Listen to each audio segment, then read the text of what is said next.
Vector से देखो, class 12 का जो चैप्टर है वेक्टर, उसके ना मतलब 8 या 9 नंबर का आपके एग्जाम में क्वेश्चन आता है। अब बहुत ही आसान होते हैं। सबसे पहले देखते हैं जो हमें क्वेश्चन जो एग्जाम में आने का चांस बहुत ज्यादा है, क्वेश्चन नंबर 19 जो यहाँ पर है। ये क्या बोल रहा है कि एबीसीडी एक पैरेललोग्राम है। चलो बनाते हैं पैरेललोग्राम एबीसीडी। ये बन गया ए बी सी डी। अब ये बोल रहा है कि जो हमारा ए बी है, ये रहा ए बी, ये हमें कितना गिवन है 2i 4j माइनस का 5k और BC, BC क्या हमारे पास BC है 1i I 2j plus 3k 2j plus 3k। अभी बोला हमें निकालना है AC, ठीक है क्लियर। क्या निकालना है हमें AC। अब लिखो एक प्रॉपर्टी लिखो, फटाफट जो बोल रहा हूँ सुन लो। प्रॉपर्टी ये कहता है कि एक ट्रायंगल के अंदर, एक ट्रायंगल कौन सा है, इन ट्रायंगल ABC, तो प्रॉपर्टी कहता है कि दो वेक्टर्स अगर सेम डायरेक्शन में है, मतलब ये इधर जा रहा है ये भी इधर जा रहा है, मतलब डायरेक्शन क्या है क्लॉकवाइज है ना, ये ऐसे बोलते हैं क्लॉकवाइज डायरेक्शन, मतलब AB भी जा रहा है क्लॉक में, अब BC भी जा रहा है क्लॉकवाइज। तो AB, तो जो हमारा जो बीच का डायगोनल होगा वो हमेशा जो AC वेक्टर होगा वो AB vector plus BC vector का सम होगा। ये याद रखना। अगर दो वेक्टर ट्रायंगल के अंदर सेम डायरेक्शन में जा रहा है तो क्या ध्यान रखना है कि जो AC वेक्टर होगा दोनों का क्या आएगा, प्लस करके। कैसे आएगा, प्लस करके। चलो प्लस करते हैं। AB पहले लिखते हैं AB 2i प्लस 4j, अगर भैया सेम नहीं होगा तो A B तो बेटा माइनस करना पड़ेगा, BC अगर नहीं होगा फिर बेटा माइनस करना पड़ेगा। चलो 2i प्लस 1i, बेटे बात नहीं, 2i प्लस 1i कितना हो गया 3i, 4j plus 2j 6j, ये हो गया हमारा -2k। ये हमारा आंसर है, ठीक है बेटे। हमारा AC वेक्टर आ चुका है, ये हमारा आंसर, यही हमें फाइंड करना था। चलो लिख लो इसे। डायरेक्शन निकाली, क्या निकाला सर, डायरेक्शन निकाली। जो अब जो सेकंड हमारा जो मोस्ट इंपोर्टेंट क्वेश्चन है वो है क्वेश्चन नंबर 21। ये एग्जाम में बार बार आता है, बच्चे छोड़ देते हैं कि क्या है क्या नहीं है। चलो देखते हैं, समझते हैं कि क्या है, ठीक है। तो हमें ये बोल रहा है कि ये जो है इसके क्या है, परपेंडिकुलर है। हम सबको पता है कि A डॉट B का जो फॉर्मूला होता है mod A mod B cos theta. ये थीटा हमें क्या प्रूफ करना है, परपेंडिकुलर, मतलब ये पूरा का पूरा क्या बन जाएगा 0, मतलब A डॉट B हमें प्रूफ करना है 0, ठीक है। B क्या आएगा हमारा 0, ये ध्यान रखना है, ठीक है। तो चलो मतलब इस पूरे को इससे डॉट करना है, 0 आना चाहिए। तो हमें क्या है mod A dot B vector plus mod B dot A vector, इसको डॉट करना है किससे ज्यादा, mod A dot B vector plus mod B dot A vector. दोनों सेम ही है क्या, हाँ दोनों सेम, वहां माइनस है बस, यहां माइनस है, ठीक है, यहां माइनस है, ओके। अगर इन दोनों वेक्टर्स को डॉट करने पे हमारा 0 आ जाए, समझ लेना क्या है, परपेंडिकुलर प्रूफ हो चुका है, ठीक है। तो इसको करना है इससे मल्टीप्लाई, तो इसको सेम इससे करेंगे मल्टीप्लाई, नहीं बेटे वो आएगा ऑटोमेटिक, 0 ऑटोमेटिक आएगा, प्रूफ करना ना। हाँ इसको इससे मल्टीप्लाई, तो देखो मॉड A को मॉड A से मल्टीप्लाई, मतलब मॉड A का स्क्वायर, ठीक है। वैसे B को B से करेंगे तो ये हो गया B मॉड स्क्वायर, क्योंकि देखो कि B देखो अगर सुनो A vector dot A vector, इसका मतलब होता है मॉड A वेक्टर। पता नहीं बात, ये बात पता नहीं, पता पक्का कंफर्म है, नहीं बात है कि A डॉट A क्या होता है मॉड A स्क्वायर, कंफर्म है ना। वैसे B को करेंगे तो क्या जाएगा मॉड B स्क्वायर, वैसे इसको करेंगे अब इस वाले से, प्लस माइनस माइनस हो गया, ये प्लस ये माइनस माइनस हो गया। अब A को A से करेंगे तो हमारा mod A dot A vector की, यहाँ पे मॉड है यहाँ पे A है ना। वैसे ही यहाँ पे मॉड B है, यहाँ पे B है, तो B यहाँ पे मॉड B। तो इस वाले हिस्से का इससे मल्टीप्लाई हो चुका है, इस वाले हिस्से का इससे मल्टीप्लाई हो चुका है, ठीक है। अब करेंगे इस वाले हिस्से को इससे मल्टीप्लाई, इसको इससे करेंगे तो आएगा मॉड B डॉट A है, हो जाएगा मॉड B यहाँ पे डॉट मॉड A, यहाँ ए वेक्टर या बी वेक्टर तो आएगा ए वेक्टर डॉट बी वेक्टर, ठीक है। तो इसका इससे मल्टीप्लाई हो गया, बस सिंपल मल्टीप्लाई लिख दिया। अब इसको करना है मल्टीप्लाई इससे, प्लस माइनस का माइनस, तो इसको इससे करेंगे तो मॉड बी का हो गया मॉड बी स्क्वायर, ठीक है। अब ए को ए से करेंगे तो मॉड ए स्क्वायर। हाँ अब ध्यान देना, ये जो है देखो मॉड ए इधर है, मॉड बी मतलब पूरा आपस में क्या है, सेम है, क्या ये, ठीक है। तो आपस में करके 0, और ये भी आपस में क्या है, ये प्लस का वैल्यू है पूरा, ठीक है। तो पूरा करके क्या आ गया 0। अगर डॉट प्रोडक्ट हमारा 0 आता है तो इसका मतलब क्या है, आपस में परपेंडिकुलर है। अब लिखो हेंस प्रूफ, लिखो ये बात। हाँ तो बच्चों देखो हमारा जो थर्ड क्वेश्चन है, जो मोस्ट इंपोर्टेंट क्वेश्चन जो है, जो एग्जाम में आने का चांस बहुत ज्यादा रहता है, वो क्वेश्चन है हमारा क्वेश्चन नंबर 26 ये वाला, ठीक है। ये क्वेश्चन इंपॉर्टेंट क्यों है, इसका मीनिंग बहुत ही यूनिक है। कैसे, ये बोल रहा है कि एक ऐसा वेक्टर बताओ जो ए और बी दोनों के साथ क्या है, परपेंडिकुलर, क्या है, परपेंडिकुलर। ध्यान देना, तो जब भी कोई नया वेक्टर जो ए के साथ भी परपेंडिकुलर हो और बी के साथ भी परपेंडिकुलर हो, तो ये याद रखना कि वो ए क्रॉस बी वेक्टर ही होगा। मतलब ए क्रॉस बी वेक्टर निकालोगे, जो वेक्टर आएगा वही ए और बी का क्या होगा, परपेंडिकुलर। ये याद रखना, जब भी सेम वेक्टर दो वेक्टर के परपेंडिकुलर है तो समझ जाना कि क्या निकालना है आप लोगों को, ए क्रॉस बी। चलो ए क्रॉस बी निकालते हैं, बोलो बेटा ए का क्या है, आई जे के।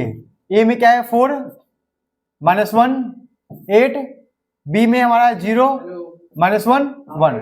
चलो फटाफट बताओ क्या होगा, आई ये गया, इसको इससे कर दिया मल्टीप्लाई, ढक देंगे इसको डिटरमिनेंट की तरह। -1 को 1 से क्या दो -1, -1 को 8 से क्या दो -8। अभी जो माइनस आता है, हो गया बेटे। अब करेंगे जे, ये बिल्कुल डिटरमिनेंट की तरह सॉल्व करना है, कुछ भी यूनिक नहीं है, कुछ नया नहीं है। अब जे वाला को ढक देंगे, 4 को मल्टीप्लाई करेंगे 1 से, 4 मल्टीप्लाई 1 से तो 4 आ गया, 0 को इससे करेंगे तो 0।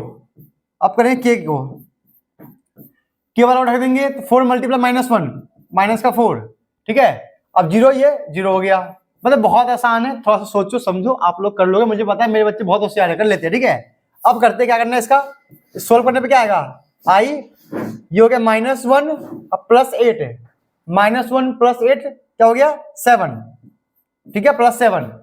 ये हो गया माइनस का 4j, ये हो गया हमारा माइनस का 4k। यहां तक सबका क्लियर हो गया, दीपांकर हो गया, आकाश, ये सब ठीक है। अब करना क्या है, ये हमारा क्या बन गया, इसको मान लो लेट कर लो, ये हमारा क्या बना, सी वेक्टर। क्या बना है, सी वेक्टर। तो क्वेश्चन में क्या कहा गया था, एक ऐसा वेक्टर निकालो जो ए और बी दोनों के साथ क्या हो, परपेंडिकुलर। जब भी ऋषभ सेम वेक्टर निकालना हो, ए के साथ भी परपेंडिकुलर हो, बी के साथ भी परपेंडिकुलर हो, उसका मतलब बोलते हैं क्रॉस निकालना। जो क्रॉस करके हमारा आंसर आता है उसे बोलते हैं सी वेक्टर। वही हमारा दोनों साथ क्या होगा, परपेंडिकुलर। समझ में आ गया। अब क्या करना है, अब निकालना है, इसका निकालना है यूनिट वेक्टर। क्या निकालना है, यूनिट वेक्टर। हाँ अरे डिटरमिनेंट वाला नीचे, हाँ ऐसा कर लिया, क्रॉस मल्टीप्लाई माइनस, फिर इसको कर लिया क्रॉस मल्टीप्लाई माइनस, डिटरमिनेंट की तरह। अब इसका निकालना है यूनिट वेक्टर, तो यूनिट वेक्टर निकालते हैं सी का। तो ये हो गया सी का यूनिट वेक्टर। कैसे, पहले इसका निकालो रूट, तो इसका रूट में निकालो पहले, मॉड सी निकालो पहले यार। कितना आ रहा है, -7 का स्क्वायर 49, -4 का स्क्वायर 16, -4 का स्क्वायर 16 कितना आ गया 16। तो इसको सोल्व करने के बाद हमारा आ गया √81। क्या आया, √81 मतलब 9। चलो अब करते हैं यूनिट वेक्टर। यूनिट वेक्टर का फॉर्मूला क्या होता है कि इन सब के नीचे आप ये लिख दो, मतलब 7i/9, ठीक है, -4j/9, फिर -4k/9, ऐसे आप लिख दो, आप लोगों का काम हो जाएगा। तो यही हमारा क्वेश्चन था। इसमें अच्छा चीज, यूनिक चीज क्या है सीखने के लिए, कि सेम वेक्टर को दोनों के साथ परपेंडिकुलर करना था। जब दोनों के साथ परपेंडिकुलर करना होता है क्या करना पड़ता है, क्रॉस करना पड़ता है। चलो आप लोग इसे अच्छे से नोट कर लो। अब हमारा जो नेक्स्ट क्वेश्चन है ये 30, ये क्वेश्चन बहुत यूनिक है। इसके अंदर आपको मैं कुछ बहुत ही प्यारा कॉन्सेप्ट समझाने वाला। मतलब इस क्वेश्चन का कॉन्सेप्ट आपको आना ही चाहिए। अगर कोई पेपर थोड़ा डिफिकल्ट आएगा तो समझ लेना यहीं से आएगा, ठीक है। समझते हैं कि क्या गेम है क्या नहीं है। पहले बनाएंगे एक पैरेललोग्राम। चलो बनाते हैं एक पैरेललोग्राम। ठीक है, पैरेललोग्राम बना लिया। अब ये बोल रहा है ए बी सी, चलो दिखाते हैं ए बी सी डी, हमने ए बी सी बना लिया। ये बोल रहा है कि A vector B vector two adjacent side है, मतलब पहले बना लो ये ए सी हो गया, ये हमारा बी डी हो गया। मान लेते हैं कि ए वेक्टर हमारा ये रहा, अब बी वेक्टर हमारा ये रहा, डायरेक्शन इसका ऐसे जा रहा है, ठीक है। अब देखो ये दोनों सेम डायरेक्शन में है ना, तो ट्रायंगल क्या लेंगे, in triangle A B C, क्या लेंगे, in triangle A B C. अगर ये दोनों सेम डायरेक्शन में है तो ये दोनों प्लस हो जाएंगे, ए वेक्टर प्लस बी वेक्टर। और जो ये ए सी जो है ये होगा इसके अपोजिट डायरेक्शन में, तो ये आएगा इक्वल में, तो ये आएगा ए सी वेक्टर, क्या आएगा यहाँ से, ए सी वेक्टर, ठीक है। जो दो वेक्टर सेम डायरेक्शन में होंगे उनको प्लस कर देंगे, और तीसरे वाला वेक्टर हमेशा इक्वल में आएगा। चलो पुट करते हैं, ए और बी को ऐड करना है ना, तो ए हमारा क्या है, आई 2j प्लस 3k प्लस करना है B vector 2y plus 4j minus का 5k इक्वल में AC वेक्टर। चलो निकालते हैं सोल्व। ये हो गया i plus 2i 3i 2j plus 4j 6j 3k minus 5k minus का 2k इक्वल में AC वेक्टर। तो फाइनली हमारा AC वेक्टर आ चुका है। लेकिन क्वेश्चन में ये नहीं बोला है, क्वेश्चन में कहा गया है कि डायगोनल्स के पैरेलल, डायगोनल्स के क्या निकालना है, पैरेलल जो वेक्टर है वो फाइंड करना है। अभी हमने क्या निकालना है, डायगोनल, हमने निकाला है डायगोनल्स का वेक्टर, क्या निकाला, डायगोनल्स का वेक्टर। अब इसके निकालना है इसके पैरेलल, तो AC का पैरेलल कोई वेक्टर निकालना है तो हम सीधा निकालेंगे इसका यूनिट वेक्टर, क्या निकालेंगे, यूनिट वेक्टर। चलो निकालते हैं, AC का निकालते हैं मॉड निकालेंगे ताकि हम इसका निकाल सके यूनिट वेक्टर। तो इसका मॉड क्या आएगा, 3 स्क्वायर 6 स्क्वायर माइनस का 2 का स्क्वायर, तो ये हमारा आ जाएगा 9 प्लस 36 प्लस 4, देखना बेटे कितना आ रही है, रूट, ये हो गया 49, तो इसका आ गया हमारा 7। क्लियर हो गया, हमारे क्या आगे 7 आ चुका है, ठीक है। तो हमारा AC का मोड 7 आ चुका है। देखो बच्चों, हमें ये हमारा डायगोनल है, क्या ये डायगोनल। अब डायगोनल का निकालना है पैरेलल वेक्टर, तो पैरेलल वेक्टर का मतलब है इसका निकालना है यूनिट वेक्टर, बस यही मतलब होता है, ठीक है। अब निकालते हैं इसका यूनिट वेक्टर।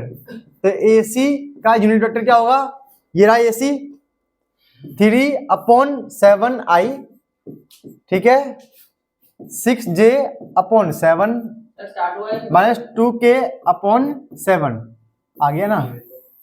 ये आ गया AC का पैरेलल वेक्टर, यही हमारा क्या है, AC का पैरेलल वेक्टर, ठीक है। चलो आप लोग इसे नोट कर लो।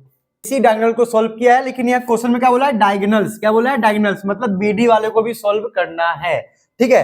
तो BD देखो कि कौन सा ट्रायंगल में आ रहा है, BDC, तो लिखेंगे इन ट्रायंगल BDC। अब देखो हमने ए वेक्टर लिया क्लॉकवाइज, ये भी लिया क्लॉकवाइज, ये भी लिया क्लॉकवाइज, तो BD भी कैसे लेंगे, क्लॉकवाइज, ठीक है, ठीक है। अब देखो, तो अब BDC में BD और BC ये दोनों हो गए सेम डायरेक्शन, हो गया ना सेम, ये इधर जा रहा है इधर, तो इनको ऐड करना पड़ेगा। तो BD plus B vector equal में क्या इधर ये आ रहा है, ये अगर मैं इसको भी क्लॉकवाइज करूंगा तो ऐसा होगा ना, उल्टा करके ऐसे, मतलब ये ऐसा होगा, BC के मतलब A वेक्टर हो गया, तो ये हो गया A वेक्टर, समझे, सिंपल है। देखो पूरा जो पैरेललोग्राम है हम लेंगे क्लॉकवाइज, तो BD को लेना पड़ेगा मुझे ऐसे क्लॉकवाइज, ऐसे, ये पहले से क्लॉकवाइज है, तो ये और ये आपस में हो गए सेम डायरेक्शन, सेम डायरेक्शन वाले क्या होते हैं, प्लस, ठीक है। अपोजिट में क्या रह गया, ये पिछली बार ये था अपोजिट में, है ना, तो ये और ये प्लस हो गया, ये अपोजिट हो गया, लेकिन इस बार ये और ये प्लस हो गया, ये अपोजिट हो गया, मतलब तीन साइड्स में से जो दो साइड सेम डायरेक्शन में होंगे वो प्लस होगा और तीसरा वाला इक्वल में आएगा। तो यहां से निकालेंगे BD की वैल्यू, तो BD का वैल्यू हो गया A माइनस का A वेक्टर माइनस का B वेक्टर। चलो A माइनस B करो फटाफट, चलो I में से 2i गया, I में से 2i गया तो माइनस का I, ठीक है। 2j में से 4j गया तो माइनस का 2j, 3k में से माइनस का 5k, मतलब 3k में से माइनस का 5k, तो 3 + 5 8, तो हो गया 8k। तो ये हमारा BD वेक्टर आ गया। अब इसका भी निकालेंगे यूनिट वेक्टर, क्या निकालेंगे, तो पहले निकालो इसका मॉड, इसका मॉड निकालते चलो, -1 का स्क्वायर, -2 का स्क्वायर, 8 का स्क्वायर, तो ये हो गया 1 4 64, तो ये हो गया हमारा 5, अब 5 64 69 ना, तो हो गया √69। अब निकालो इसका यूनिट वेक्टर फटाफट, आसान है बहुत। तो हमारा ये आ गया BD का यूनिट वेक्टर, तो हमारा आ गया माइनस का I माइनस का 2J प्लस का 8K अपॉन में √69। This is the answer. तो दोनों का हमने दोनों डायगोनल्स के पैरेलल में जो दो वेक्टर बनेंगे हमने निकाल लिया यूनिट वेक्टर के फॉर्म में। आप लोग इसे नोट करके प्रैक्टिस कर लो। हाँ तो बच्चों, अब हमारा नेक्स्ट क्वेश्चन ये वाला है, मतलब ये वाला क्वेश्चन एग्जाम में आने का चांस बहुत ज्यादा है, मतलब बहुत ज्यादा है। मतलब ये ऐसा क्वेश्चन है जो आपको area of parallelogram, area of triangle दोनों को ही सिखाएगा। ठीक है, समझ में आ गया? चलो गिवन लिखते हैं। गिवन क्या है हमारे पास? एक ट्रायंगल बनाओ, ट्रायंगल फटाफट बनाओ। एक ट्रायंगल ABC, ये हो गया 1 2 3, 2 -1 4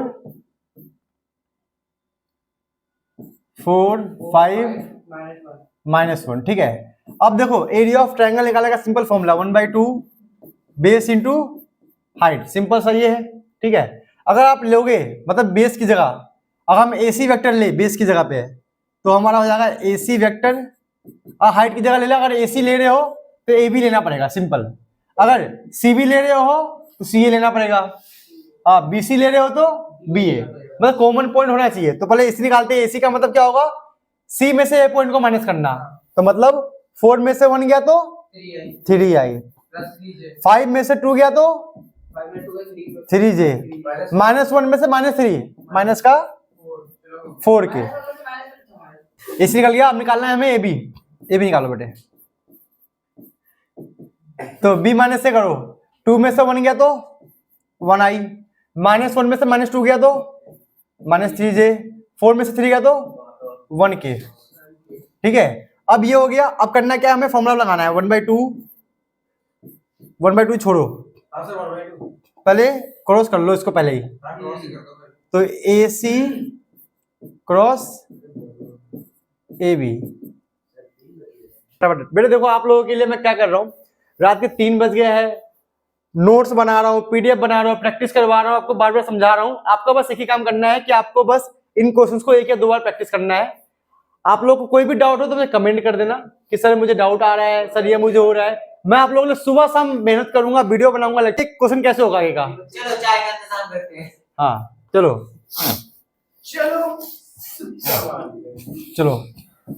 IJK, I कितना है? 3 -4 1 -3, पता था। तो इसको सॉल्व करने में क्या आएगा?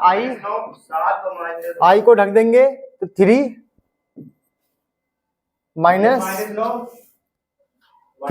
माइनस का प्लस का 12 माइनस J गया 3 1 3, और माइनस का -4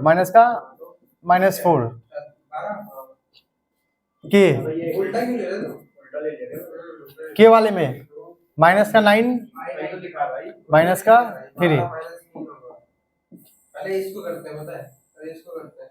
इसी में तो किया मैंने, तूने उल्टा कर दिया। तूने उल्टा लिखा है पहले। अरे कोई नहीं बेटे, पहले AB लेगा या AC लेगा? चलो इसको क्या हो जाएगा? माइनस का 9i।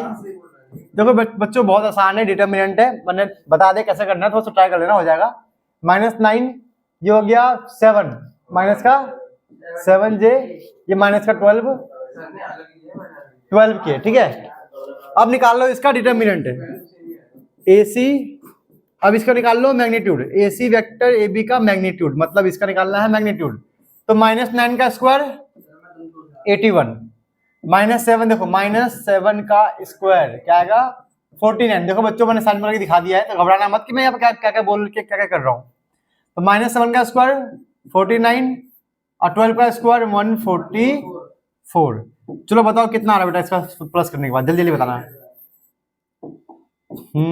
तो 81 + 49 144, इनको ऐड करने के बाद हमारा आएगा सर 274 274 ये हमारा। इसको फर्दर सिंप्लीफाई जब करेंगे तो क्या करेंगे, देखो इसको ओपन तो नहीं करना है, हम लगा देंगे formula area of triangle. Area of triangle तो क्या आएगा 1/2 बेस इंटू हाइट का मतलब ये, इसका आंसर कितना है √274। तो इसका आंसर आ गया, यही आ गया इसका आंसर, मतलब यही इसका आंसर है।